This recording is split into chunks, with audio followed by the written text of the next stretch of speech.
Katrina! More like Hurricane Tortilla! By The Copper Pan. Chapter 2. Summary. It's Dick's turn.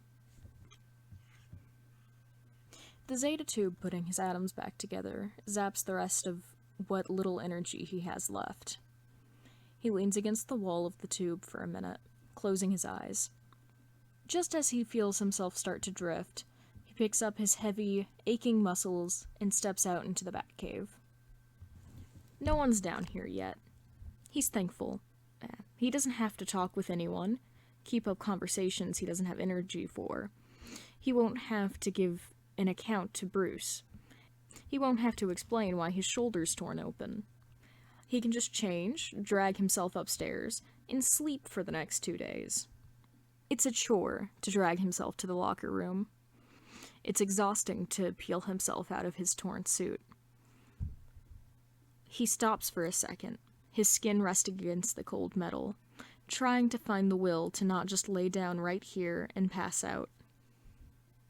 He gets dangerously close, and it takes a few minutes for him to be able to pick himself back up and slowly pull on a change of clothes. They're soft, though, and feel wonderful against his skin. So, it's worth it. Beneath his clothes in the locker are things he had prepared for when he got back. A bottle of water, Alfred's granola bars, a small portion of his candy stash, and at the bottom of the pile is his phone. Turned off and hopefully still mostly charged. He starts on the candy as he ponders the black screen, miserably gnawing into a Snickers bar. God, it's like 4 a.m, and he's exhausted. He really just wants to go to sleep. He really doesn't want to turn on his phone and have to deal with whatever messages he probably has. He wishes he could just leave that stupid thing down here and go up to sleep. He does have responsibilities, though, ones that he couldn't get away with ignoring if they're urgent. So, after a few minutes of willing his fingers to press the damn button, he powers his phone back on. The screen lights up with the restarting screen, glancing off the stone of the stairwell as he climbs up to the manor. His whole body aches as he drags himself up the stairs. His home screen only actually pulls up when he gets to the top, closing the entrance behind him. It always takes a few minutes for his notifications to start loading, so he heads up to his bedroom while he waits for his phone to start buzzing. It does. It buzzes a lot. Emails, Twitter notifications, text messages, Snapchat. He goes to his email first, swiping down to read notifications, his eyes glancing over the first few without really registering them. Before he goes back to try again, though, he notices a bunch of missed calls. A few from people he knows, but there are 5 different calls from the same number. One he doesn't have saved. He curiously looks at it. It's a Gotham number, but they only left 1 voicemail. He opens it, momentarily distracted. The voicemail is 6 seconds long. The audio is crackly and far away. It cuts in the middle of someone swearing, then cuts back out. Except he knows that voice. That's his little brother, Jason. The missed calls are dated from 2 days ago. 5 of them. His heart drops straight down to his stomach like molten metal through a block of ice. Dread leaking into the hole it leaves behind. He's calling back before he can even process it. Except Jason doesn't pick up, and the call just rings through, buzzing and buzzing. He hangs up and tries again. Then again, and again. He doesn't pick up. For way too long a second, Dick stands frozen, unable to breathe, stark fear flashing through him. The world tips underneath him, and his own vision stutters, jumping to him in his room, where he's scrambling for his keys. He feels distant from his body, his whole world revolving around one thought. This is exactly what happened last time. Last time, his little brother turned up dead. Another shudder, like a photo flipping with a black space in between. And now, he's in the middle of the city. He parks outside of what he registers as Crime Alley and runs in on foot. The first address he ends up at is empty. He realizes he's checking the safe houses he knows about. It takes both a lifetime and only a few minutes to find the right one. He has no idea how much time has actually passed in between, but it takes way too long either way. When he looks into the last window, his whole world crashes back into him, and he's suddenly aware of his quaking lungs and sweaty palms and shaking hands. He can see his brother. Jason is right there, in the bedroom, sprawled across the bed with his back to the window. Dick's heart is racing, pounding against his ribcage, but he feels like he can finally breathe again. He watches for a long minute, sitting there and trying to get rid of the bloody, broken image overlapping in his mind. Except, as he's watching, he can't really see Jason move. In the dark of his room, he can't see any of him move, not even his chest. That makes his own ribs tighten around his lungs, and anxiety quickly overtakes his hands again. The thought that he probably shouldn't be breaking into the room of his brother he already has a bad relationship with doesn't stop him from doing it. The traps on Jason's window are irritating to disarm, taking way too long, especially with the way his hands are shaking. When he can finally pull the window open, he does so silently, slowly dropping into the room.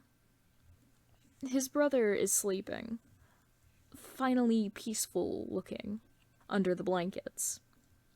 Dick's throat tightens. He hates to wake him up, but he needs to know. Carefully, he brushes past his hair, lightly pressing the pads of his fingers against the main carotid artery in his throat. A slow, resting pulse beats against his fingers. Relief crashes into him with the confirmation that his brother is still alive, threatening to drown him. He's able to take his first deep breath in what feels like hours, his chest quaking underneath the weight. Stinging prickles at his eyes. "I'm sorry," he whispers. "I'm so sorry I wasn't here. I'm glad you're okay." He doesn't get time to linger, because Jason begins to stir. Dick is out the window and into the night air before he can even turn his head. Jason wakes up to a touch against his throat. By the time he jerks up and whips around, his room is empty. A chill wafts through the room from the open window. He scowls, pressing his fingers to the skin where he can still feel the pressure as he stands to look out the window. Nobody. Of course not. It must have been one of his family members. No one else could have gotten into his room without waking him up. Except maybe the League, but they would have just killed him, had they any reason to be here in the first place. The list wasn't too hard to narrow down. There was no reason for Tim to be in his safe house in the middle of the night, and he's pretty sure Dick's still in space. Besides, this feels exactly like something Bruce would do. He's never going to catch up with him if he goes after him now, and he, of course, disabled all of Jason's traps. So he resets them and slams the window shut. Sleep ruined, he grabs his phone, intending to make a very angry call to Bruce's phone about creeping around his fucking safe house. There's notifications on his phone. 7 different missed calls from the same number. From Dick's number. He must be back, then. But why is he calling Jason in the middle of the night? Given the amount of missed calls, he must have needed something, giving him ample cause to break into his room in the middle of the night. But why would he leave immediately? He pauses for a moment, still frowning. His fingers are still resting against his throat. right over his pulse. Dick shouldn't have his number, but it's the same one Jason used to call him a few days ago. If he got back from space and saw Jason's missed calls, not having his own calls picked up, he was checking Jason's pulse. Jason refuses to string the dots together any further than that, but it makes sense, kind of. He had been mildly prepared for Dick to try and come see him when he got back from space. He assumed the kid would snitch on him at some point, and he'd have a poor excuse of an older brother coming after him to still pretend like he cares. But he thought, when that happened, he'd have some warning, some prep time to figure out how to peel a clingy older brother from his side. Yet not only did Dick not give his own presence away, but he also left before Jason even saw him. That does not line up with what Jason knows about him. He expected him to come in guns blazing, not quietly, for barely long enough to even know he was there. And not that he cares, but it's kind of concerning. Very odd behavior. Jason doesn't call him back. He doesn't do much of anything about it, actually. He doesn't want to get involved with whatever's wrong with the golden boy. Still, it lingers in the back of his mind for a while. A week after Jason got hit, pollen's being thrown around again. When he heard it wasn't poison ivy, he almost didn't go out to help get it contained. He owes Ivy a broken nose, or maybe a bullet wound. Whatever. But given she wasn't there, he didn't have any reason to go sort out the mess on the bridge connected to the Bowery and to try Corner Island. But he heard Nightwing was back in Gotham, even though he only just got back to Bloodhaven after his space trip. Ever since Dick broke into his room, Jason's had this little itch of worry press in his brain every now and then. It's irritating. He'd like to get rid of it as soon as possible. Plus, maybe he could keep the kid out of trouble. So he'd headed out to the bridge anyway. Apparently, the cops had been chasing a truck full of illegal weaponry across the city, but the truck got caught on both sides of the bridge. They stopped, and in an attempt to distract the cops long enough to get off, started throwing pollen around. Canisters of it, that made trails when thrown and popped when they hit the ground. Batman, Nightwing, and Batgirl are all there, but not Robin. Probably a good choice, since when Jason gets there, there are now bullets joining the fray. The vigilantes are holding pretty good on their own, but Jason's proud to say that the fight doesn't last very long after he shows up. These particular guys can actually recognize when he's pissed, and they get uncertain enough that the cops can finally break their ranks and get them arrested. And he doesn't even have to shoot anyone in their face. He doesn't stick around for the arresting part. He actually only stays to get a good look at Nightwing, and he looks fine. He's working okay, without any real chunkiness. He is avoiding looking at Jason, though. Coward. The first thing he does when he gets back to his safe house is tear off his uniform and check it for pollen. He doesn't see anything. Good. Still, he pulls on a pair of real gloves and starts decontaminating the whole thing. Somewhere in the middle of hanging his shit out to dry, one of his burners rings. The number he gave out to his men. Jason groans, picking it up. "Better be important," he says when he answers. "It's important enough for me to be calling you, Jason." The other voice says, calmly. "Barbara?" Jason asks. "Have you seen Nightwing? How did you get this number?" I'm going to assume that's a rhetorical question. Have you seen Nightwing? He didn't come back to the cave after the fight. I left before the cops were even done arresting them yet. He was still with the bat the last time I saw him. Barbara goes quiet for a second. He got hit. We're worried he got caught by someone. I'm not going back out to look for him, Jason says immediately. I literally just got all my shit cleaned. Didn't expect you would, Hood. Barbara snarks, sounding kind of nasty. Then she hangs up. Jason frowns down at the ended call screen, glaring back at him. He really did just get all his shit cleaned. He supposes that he has an extra helmet. He thinks of Nightwing, dusted, completely at the mercy of whoever took him. For whatever reason, the thought makes him violently uncomfortable, and he's sighing and digging out an extra helmet before he even realizes he doesn't have a plan for finding him. Whatever, he'll figure it out. He was raised by a detective, after all. Somehow he gets lucky, and he doesn't have to do much detective work at all. He gets a call, a real call, from that burner phone. What? Just saw Nightwing in the alley, boss. Just a few minutes ago. Where? Coming from the bridge, one of his guys tells him. Was he with anyone? No, sir. And I'm at my job today, so I couldn't really see where he went. He was heading down Chester Avenue. Jason hangs up on him, changing direction to get to Chester Avenue. He works to get his camera data pulled up as he goes. He'll have to review it manually, which is such a pain in the ass. He gets to the avenue before he finds anything on the screens, and he slowly trails along the rooftops as he looks for a flash of vigilante in any of his cameras. Somewhere along the way, he catches a glimpse of a man, but only when he gets to the end of the street.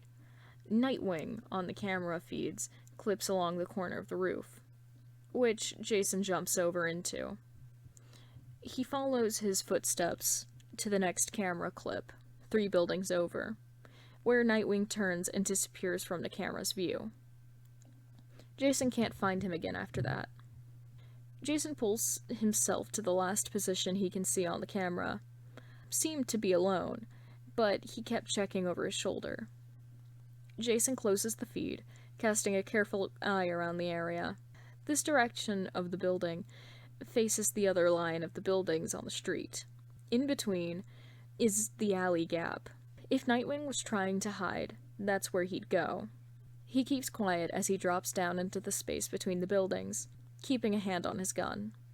He still hasn't ruled out the possibility of someone else having followed the dumbass. He studies everything he can see carefully. The layer of gunk on the ground has been disturbed.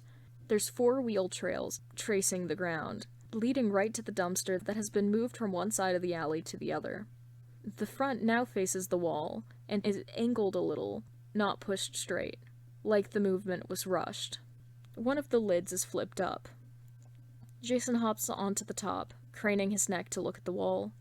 Within reach is a window, and the glass is finger-smeared with shiny yellow dust. Bingo. Careful not to touch the pollen, Jason grabs the windowsill and pulls himself up. The lights in the room are off. After he ducks in, he stills in a crouch for a second, gauging his surroundings. It's a bedroom, or what used to be a bedroom. Given the dust and general clutter in the room, it's not been used in a while, meaning he doesn't have to worry about the inhabitants.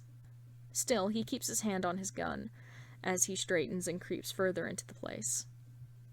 The door is wide open, leading out into a hallway. As he passes the doorway, he flips the switch on the wall next to it. Nothing. No electricity. Great. The hallway just descends into the darkness. He decides he doesn't really care if someone sees him coming, whether Nightwing's being chased or not, so he takes out a flashlight and carefully starts through the place. When he gets to the big, open room that he imagines could be a living room, his light catches on a subtle streak of blue against the black, blending in with the opposite wall. Nightwing's by himself, on the floor, curled up against the wall. His legs are folded close to his body, his head buried in his knees. His fingers clench and tangle in his hair. He flinches as the light falls directly on him, reflecting off the whites of his lenses as he jerks to look up at him. He's shaking under the light, otherwise unreactive. Staring at him, Jason's so busy trying to figure out what the fuck he's doing that he forgets to actually say anything. In the absence, Nightwing tucks his head back down and tenses in preparation for something. Jason lowers the flashlight until the light is reflecting off the ground, making the barest hint of a glow. Dick. He clears his throat. What the hell are you doing here? Dick relaxes at the sound of his voice, lifting his head again.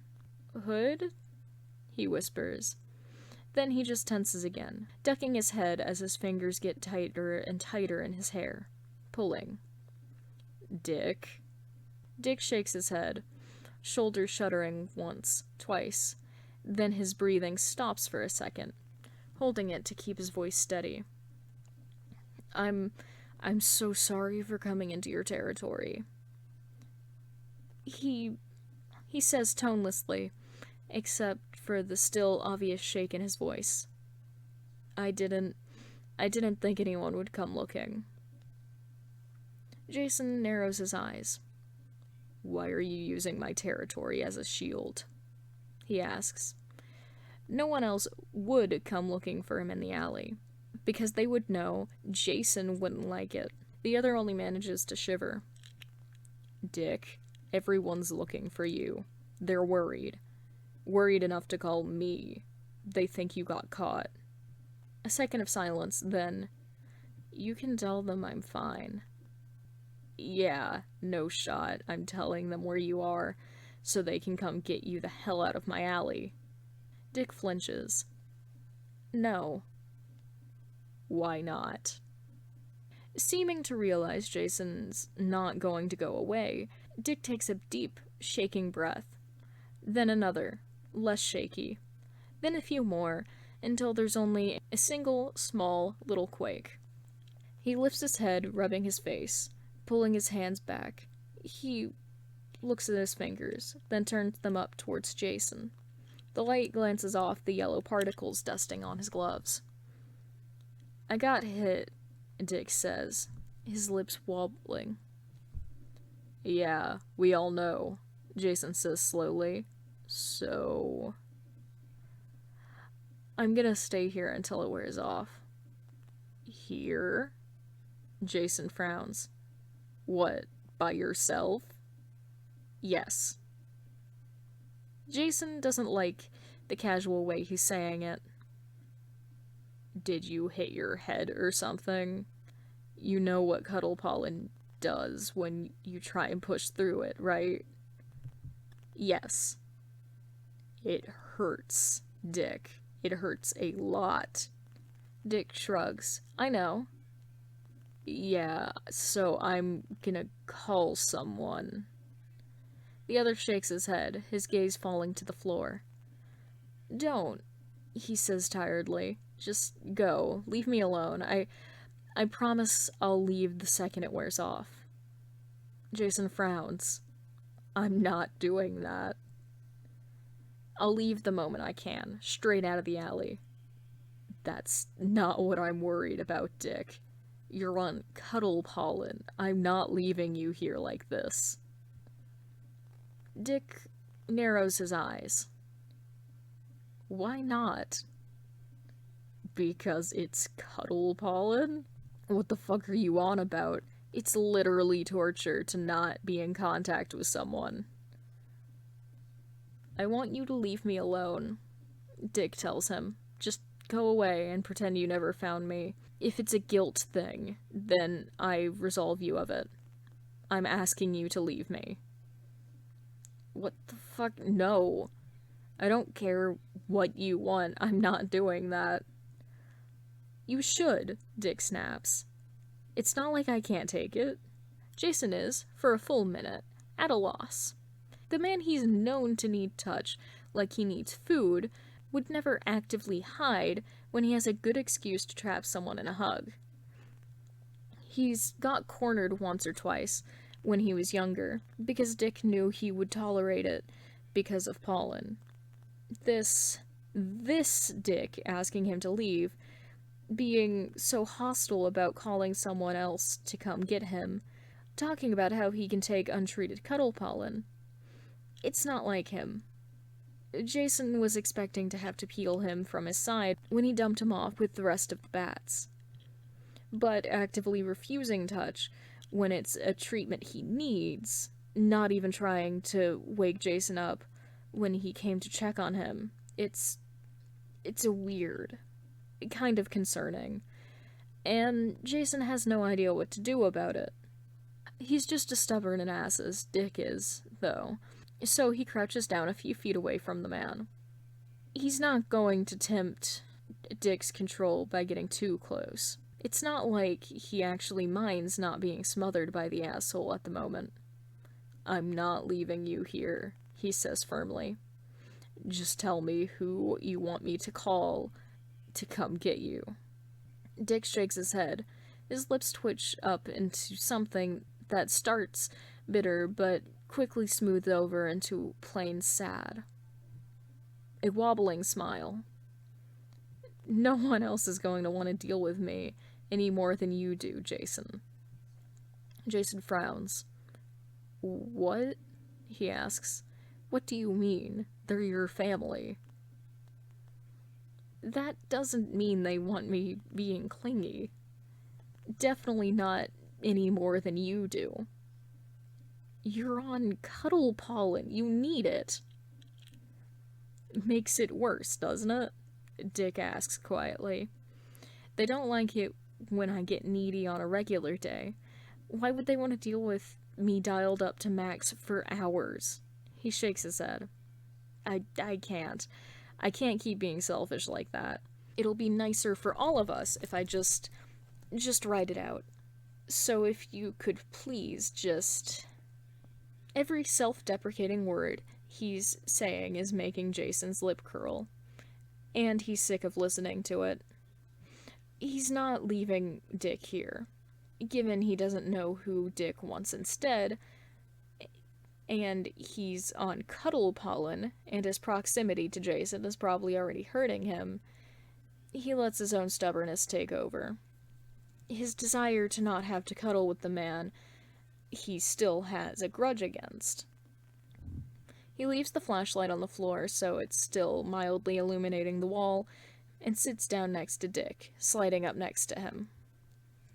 He can feel Dick shudder with relief at the contact, but he doesn't move.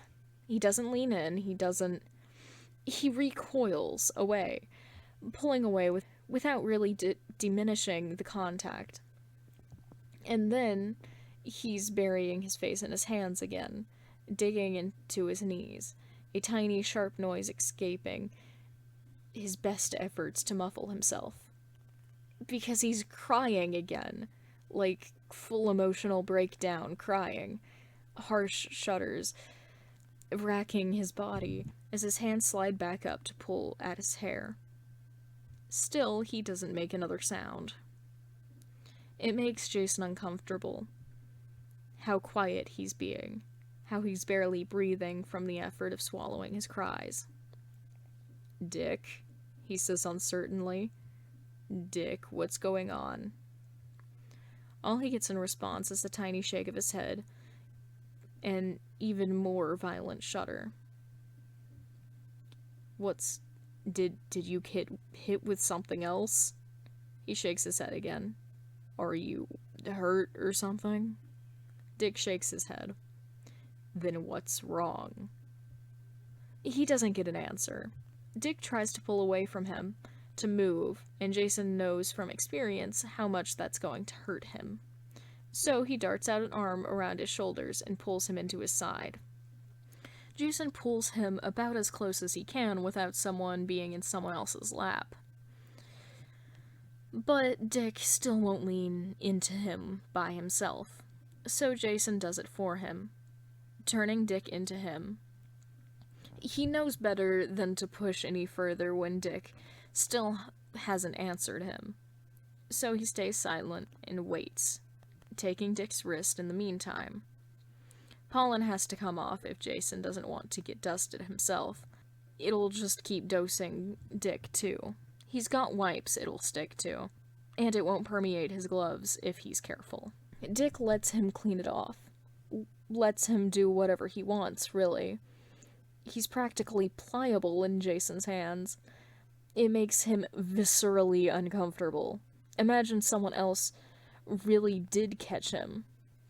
Would he care what they were doing to him?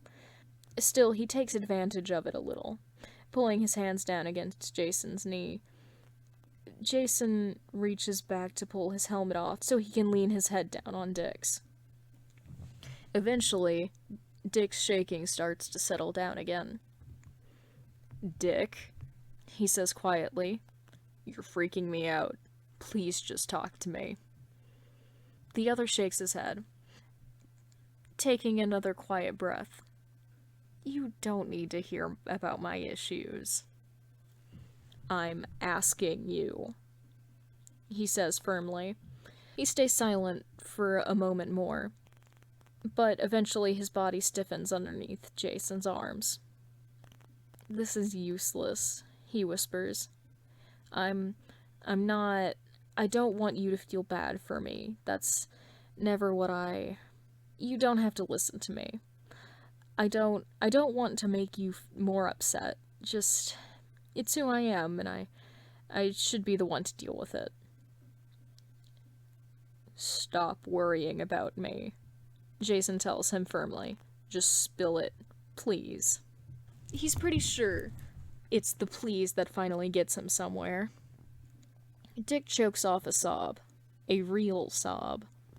His fingers tightening where his hand rests against Jason's thigh.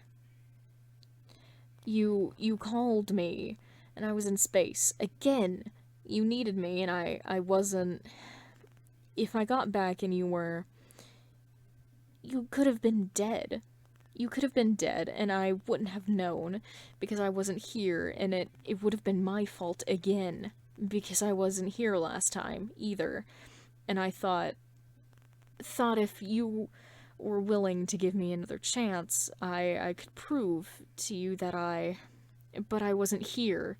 I wasn't here, and you could have been dead, and it would have been my fault. And those would be the dots Jason left unconnected. It's just as uncomfortable a realization as he thought it would be.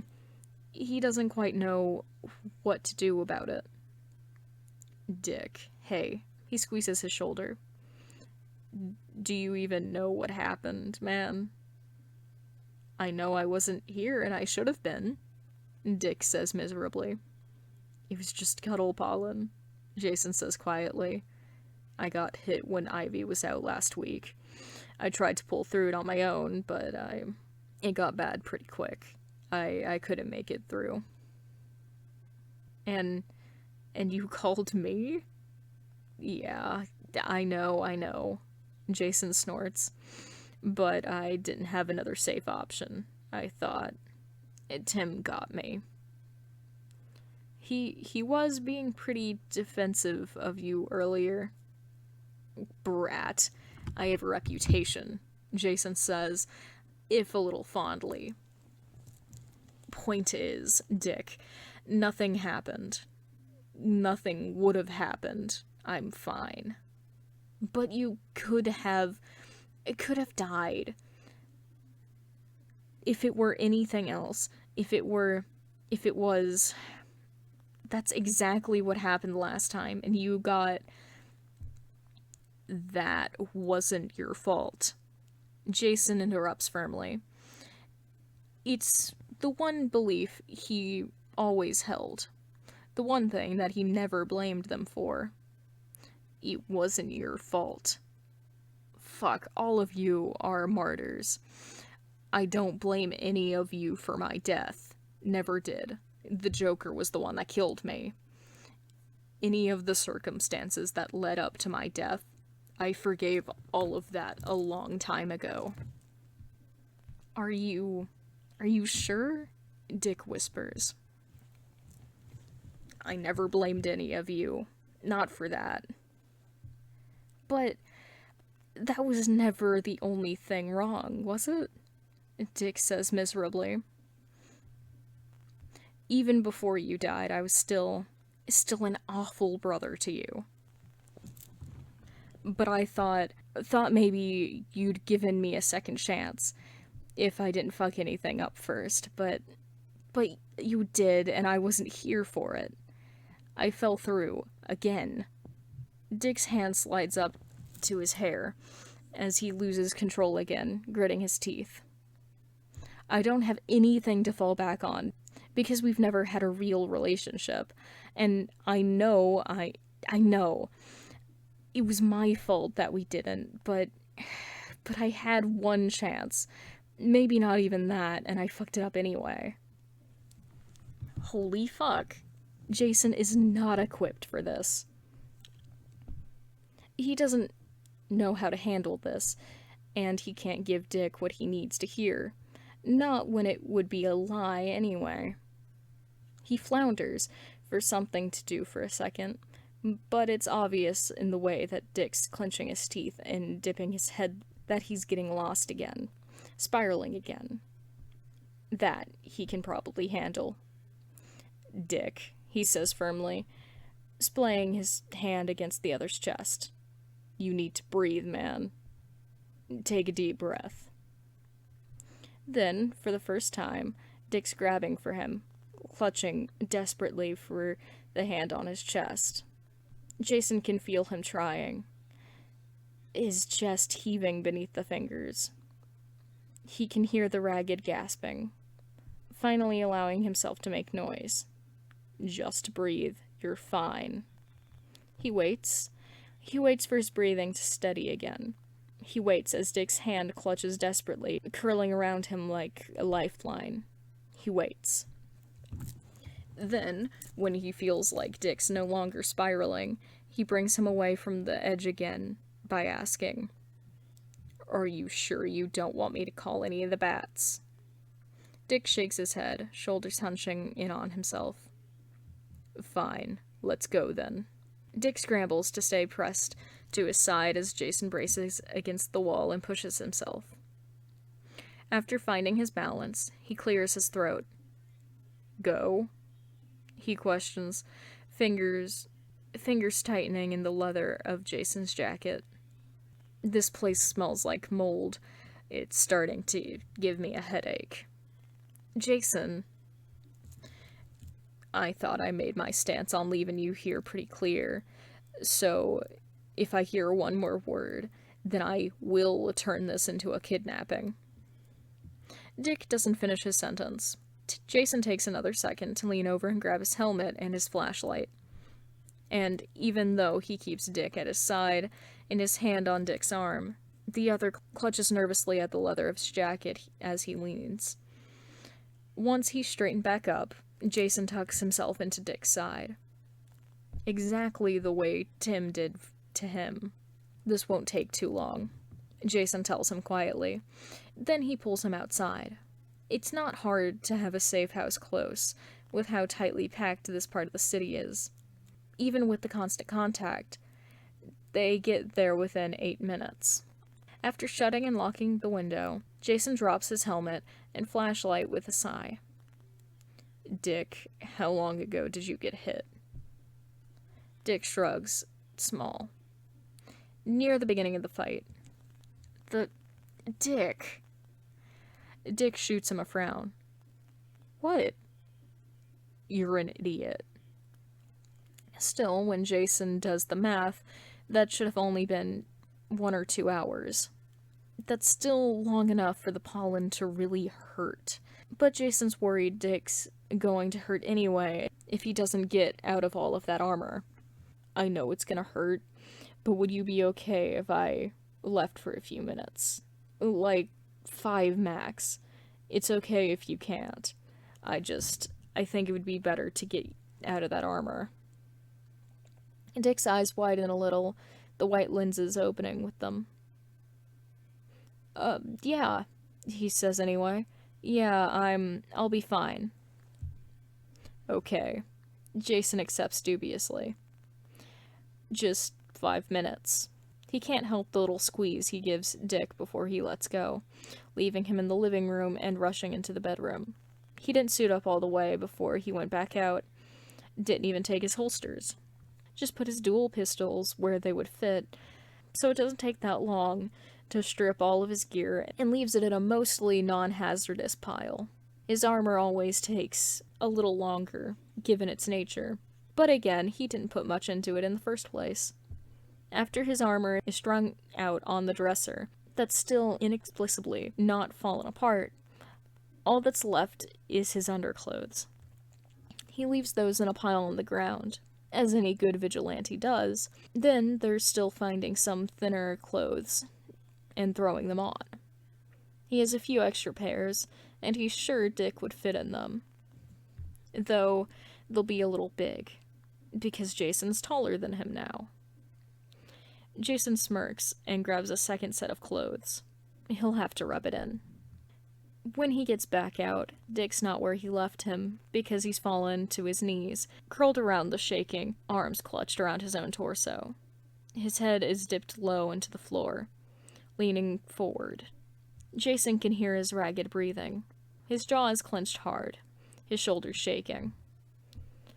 Jesus, Dick. Jason deposits the set on the arm of the couch as he rushes over. I told you I would be 5 minutes. He grabs Dick by the arms, yanking him onto his feet and hugging him close. A real hug. One of the front-facing ones, where you can wrap your arms around each other and lean into the other's shoulder. One where Jason can actually feel his brother's chest shaking against him. His first since he's been back. You should have just yelled if it started hurting so bad. Dick is ramrod straight in his arms, stiff with surprise, and he stays like that for a full moment. But then he hugs Jason back with all the desperation and ferocity and need that Jason had been expecting at the start, and he hadn't seen thus far. The realization dawns on him. Did you think I was leaving? He asks incredulously. Despite the way Dick's spine stiffens underneath his palms, Dick's own hands clutch at the fabric of his shirt, his arms tightening around Jason's torso, and his head buried into his shoulder. I wouldn't blame you, Dick says pathetically, his voice shuddering with his breathing. Great, he's crying again. Dick. I'm sorry, Dick mutters into his shoulder. No, it's... Jason pauses to take a breath, closing his eyes. Dick, cut it out with the self-deprecation shit. I'm getting sick of it. Just breathe, okay? I told you I'm not leaving, and I'm not. So just chill out and breathe. Dick buries his head further into Jason's shoulder, hard enough to make him rock back on his heels. But Jason just adjusts his stance and tightens his own grip in response. He only has to nudge him in the ribs to tell him to breathe one more time before he starts calming down again. You want to get out of the suit? Jason asks after a minute. I have clothes. Dick takes a shaky breath, his grip tightening for only a second before he reluctantly pulls back. Jason lets him step away, but keeps his hand on his back for as long as he can while he changes, moving to his arm when he has to. Dick's gear goes onto the floor, as does his suit, like any respectable vigilante does. Just as he predicted, Jason's clothes are a bit too big for him. Jason takes his arm, pulling him towards the bedroom, and the bed. It didn't come with the place. He had to put it there. He's really looking forward to getting into it and sleeping. Dick grabs his arm. Jason lets out a heavy, put-upon sigh. Dick, if you don't get into this bed and let me sleep, I will waste you. I'll leave your head on the manor doorstep. I'm not kidding. You know the pollen lasts longer for me than it does for you, right? Dick asks quietly. Yeah, I know, Jason says, irritated. What did the kid snitch about everything? No, Dick answers, confused.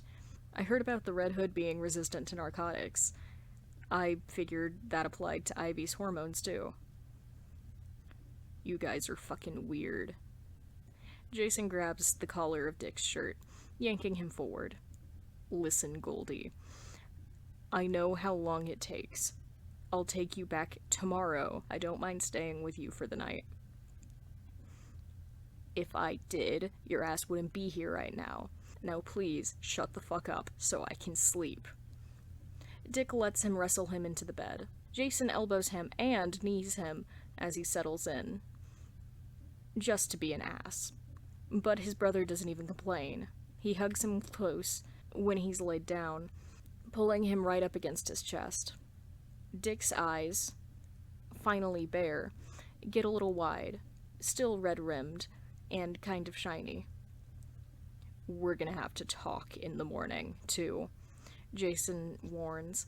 Then he shuts his eyes to sleep. Being on pollen wears you out. Jason knows it firsthand. It means he wakes up a lot earlier than Dick does. It gives him time to think, and he has a lot of things to think about. When Dick finally starts to stir, Jason sat up against the wall, his head against his stomach. He runs a gentle hand through his hair, watching as Dick blinks open his eyes. Jay? He says, groggily. Jason hums. How are you feeling? Dick looks up at him, his eyelids still drooping. You're still here? He says, sounding confused. Jason frowns. I told you I would take you back in the morning. I told you I wasn't gonna leave. Dick blinks again, holding up a lazy pointer finger. Jason gives him a second, waiting until he's done rubbing at his eyes. Then he looks back at him. His gaze is a lot clearer. What did you say? How are you feeling? Jason repeats, unimpressed. Like shit, Dick answers, with more honesty than expected. Well, yeah, that's probably because you were crying all night, and purposefully going through the pain of cuddle pollen. Jason rolls his eyes. Come on, we gotta call the brat and tell him you're okay. You didn't tell them? Dick asks, flabbergasted. He's pretty pliable as Jason pulls them both up onto their feet. Jason! What? Jason says smugly.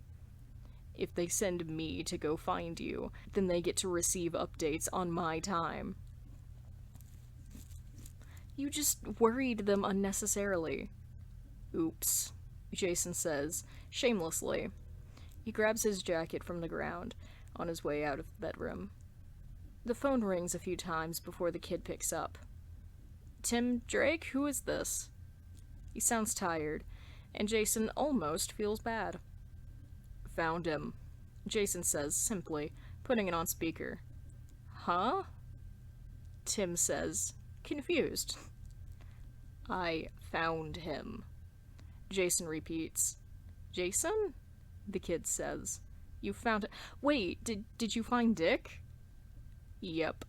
He pulls Dick with him into his kitchen, pulling a box out from the cupboards. Is he okay? Can I talk with him? Yep. He hands the phone to Dick, gesturing as he digs in the box. Dick clears his throat, shooting him a look. I'm alright, kiddo, he says, warily. I'm fine. Report, Tim demands.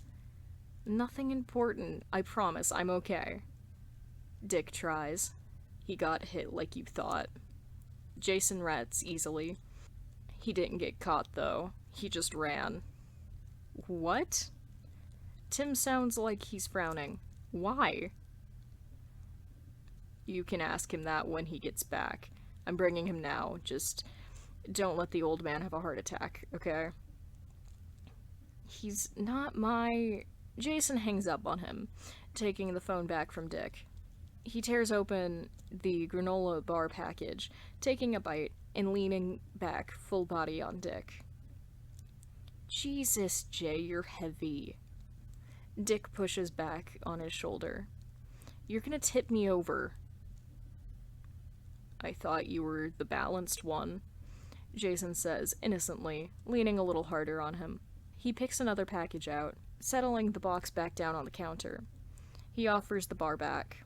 Dick takes the bar begrudgingly. Oh, a granola bar? I thought you ate bricks for breakfast. Jason snorts.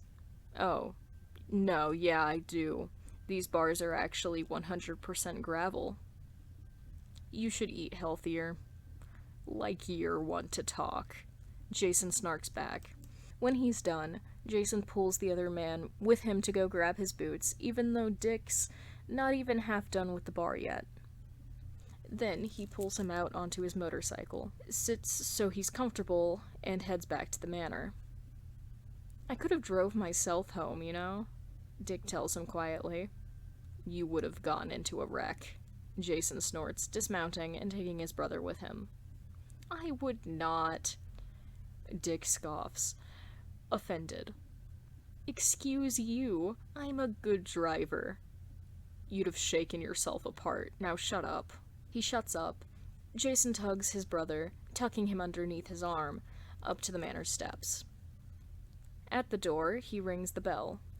He's never used the front door like this before, not in his life. He knows it's going to be Tim on the outlook for them, but he still feels weird looking up at the camera. Instead, he takes Dick's chin in hand and turns his dumb face up at it, while he looks away. Dick pulls his wrist away from his face after a second, shooting him an irritated look that he only responds to with a smirk. It is, indeed, Tim who answers the door, yanking it open. The kid looks frazzled, his hair ruffled and unkempt, clothes wrinkled, like they were on the floor. That almost makes Jason feel a little guilty. The kid's eyes widen when he sees Dick, and he barges forward, tears him from Jason's arms, and wraps himself around the older man. Whoa, Dick says, shocked. His hands hover over the kid's shoulders, like he doesn't know what to do with them. Are you okay? No? Tim snaps. You've been missing. Of course I'm not. Ah, Dick says, clearly not having thought of that. His brain finally clicks on, and he wraps his arms around the kid, pulling him close. Sorry. We thought you got captured by someone. You were so lucky Jason found you first. The hell did you turn your tracker off for? Whatever, Alfred. Dick rolls his eyes. He's going to chew you out later, Tim informs him. You're in so much trouble. Where the hell are you going? Jason, who'd turned back for his motorcycle, pauses. Home, he says, obviously. Tim's eyebrows furrow. You're going to leave me here to take care of him by myself? I am fully capable of taking care of myself, Dick says loudly. He brushes over him easily. Isn't your old man here to help? He's not my old man, Tim argues, and no, he's out at the moment. It's daytime. The criminals are out. Bee's tracking down the same guys from yesterday to see where they're getting the pollen from. Come on, as if he's not running back now that his favorite is home. I am not. I didn't tell him, Tim states. Jason gives him a look. What do you mean? Why not? 'Cause I knew it'd scare you off. The kid looks irritatingly self-satisfied. He's not here, so now you can come inside. Jason takes a step back. Yeah, no. No way, no. I'm going home. The kid shares a look with Dick, and they finally seem to be in sync about something. Please? Dick asks, eyes widening. Come on, Jason. 2 people will make him feel better. No. You said you wanted to talk with me, Dick reminds quietly. He winces. I changed my mind. Talk? Tim echoes, eyeing the both of them. Talk about what? Jason preens at the chance to rat on him again and take the attention off of himself. I figured someone ought to yell at him about his self-destructive tendencies. He ran 'cause he didn't want to bother you. 'Cause he's on pollen. He didn't think you'd want to hug him. Tim sends the man in a judgmental look. Right, and that's such a reasonable thing to put himself in danger for. That's what I said. So, come in. Tell me all what happened. Yeah, no, I'm good. Make the dickhead himself tell you. Dick, who has his signature deer-in-the-headlights look, says, I will not be doing that. Tim shoots him a look that says, see? That quickly turns into something more expectant. Jason glances back at his motorcycle for the last time, asking reluctantly, Are you sure the bat's not gonna come back? I'll know if he does, and you can be out of here without him even knowing. Tim promises. He sighs in defeat. He's starting to think that he may have gone soft. All right, Jesus. His hands go into his pockets as he steps into the manor, the door shutting with a sense of finality behind him. He tries not to glance around as he follows the kid and his brother deeper in. But it's hard. The manor gives him the same feeling as the cave. Nostalgia, a mix of emotions overwhelming and stark. Sharp. He's not exactly sure which ones are dominant, and he wouldn't even be able to name them if he tried. Instead of focusing on the mess of feelings, he trains his eyes on the back of Tim's head. After being prompted again, Jason runs through the story, to Dick's chagrin. As the kid's frown gets deeper, Dick's glare gets harsher. Not that that's ever stopped Jason. In fact, gleefully recounting the dark abandoned building he found Dick in provides a great distraction from the house around him. You're in so much trouble, Tim says when he finishes. Jason realizes, abruptly, that they're in the den. It smells like comfort. God, isn't that sappy? He digs his fingernails into his palm to clear the ache in his throat. I really don't need to be lectured by a kid. You should have thought about that before you did it, Tim retorts. He drags Dick down onto the couch with him, throwing his arms around his middle and tucking into his side. Jason lay on his other side. Whoa, I never agreed to that.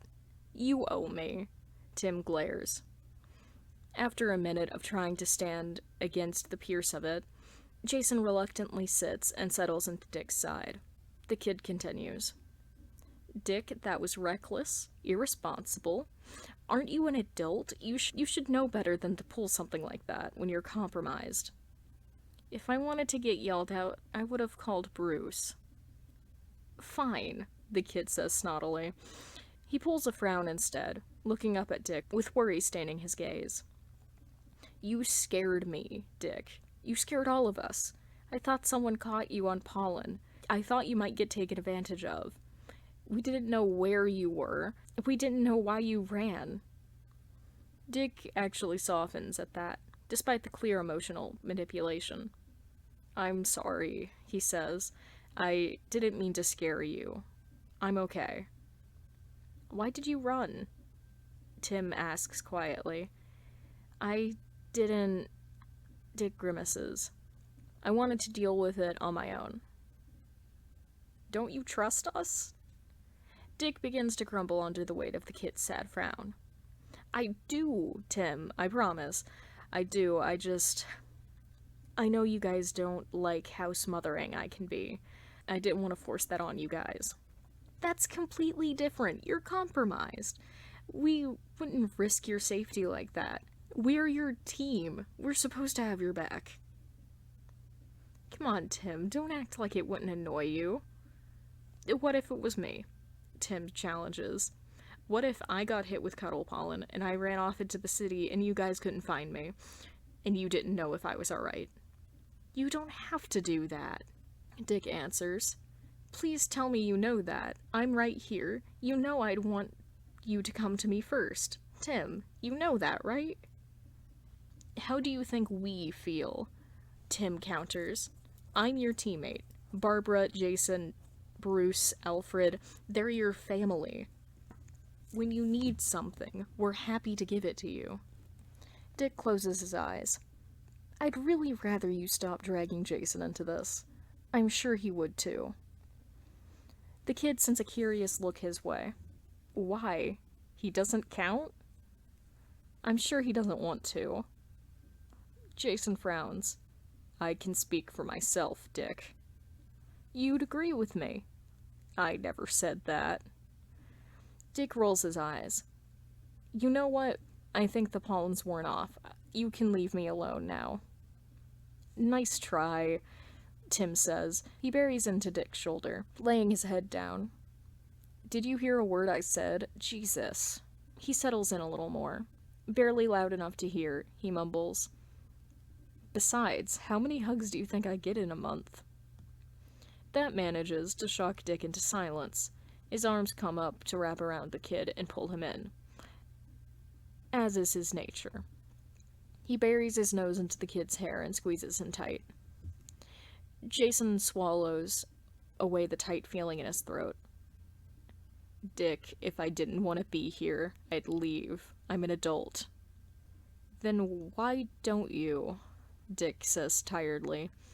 You didn't have to tell me that you didn't want to be here. It's obvious. I'm home. You don't have to deal with me anymore. You can go. It's okay.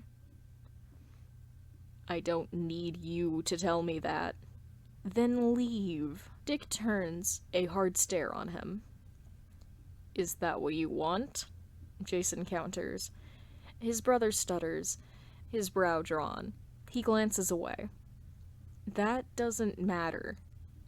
You're telling me what I want instead of listening to me. I don't want to leave, but it sounds like that's what you want. Is it? 'Cause I will. Dick gives a frustrated huff. No, okay? I don't want you to leave. You're alive. Of course I want you home with me. But that's a selfish ask, isn't it? To ask you to stay when you clearly don't like me. So I won't. Don't like you? Jason says incredulously. I'd use the word hate if it didn't make my chest hurt so much. Dick mutters heavily as he turns into Tim's hair again, clearly not meaning to be heard. Jason pulls his shoulder until he looks at him. Dick, I don't hate you. Why do you think I do? Again, it's easy to see. You came in guns blazing after you came back. You were angry, rightfully. You've avoided me since you literally came back from the dead. I was such an asshole to you before you died. Why would you want to talk to me anyway? Jason shakes his head, huffing. Okay, you were kind of a bitch. Maybe I was wary of your personality. But I get it, alright? I know how you felt. Sucks to come back and see your family with another kid to replace you. I'd argue I was a lot bitchier about it than you were. We didn't replace you, Dick frowns. And I don't hate you, Jason counters softly. I don't, Dick. For a long moment, his brother doesn't answer. His fingers run through Tim's hair.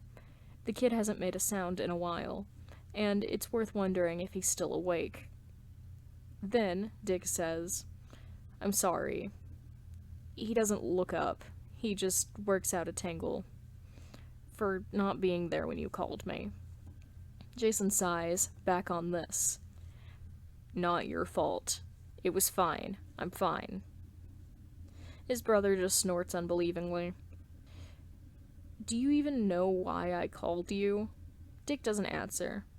After a moment, he gives a small shake of his head. You told me, a long time ago, that you'd help me whenever I wanted. I didn't think you'd tell me no if I asked. He meets Dick's eyes.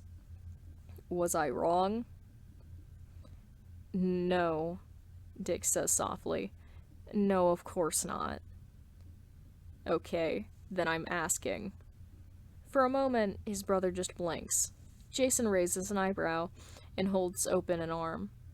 Slowly, uncertainly, he wraps an arm around Jason's shoulders and pulls him into his side. Jason wraps his arms around his brother's chest, shoving Tim's arms down so he has room. The kid responds by shoving his fingers into his ribs. Definitely still awake. After Jason lays his head on his brother's shoulder, mirroring Tim, it's quiet. Dick's breathing is short and shallow, but the tension has leaked out of his body. It must be nice. Like a dream for him, in the middle of a two-brother hug. Jason will admit he's tolerating it better than he thought he would. At one point, Dick shifts to run a hand through his hair. Will you give me another chance? Dick whispers. I'm not asking you to placate me. I want the truth. For a long second, Jason turns the question over in his mind. Apparently, the kid thinks he takes too long, because two blue eyes glare at him around the chest they lay on, and skinny fingers pinch his skin. All right, okay, yes. He blows out a breath.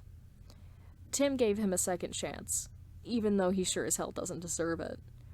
He might as well pass it on. Dick doesn't answer that except for a slight squeeze of his arm. Jason closes his eyes and leans into the warmth. Notes. Dick tracks Jason down after he gets back to Earth, just to make sure he's not fucking dead again, and he's so sad to learn he missed out on cuddles. He enlists Tim's help to puppy dog eye him into spending time with them. Jason does not enjoy this, but unfortunately, the kid made him soft somehow. And take the opportunity off of himself.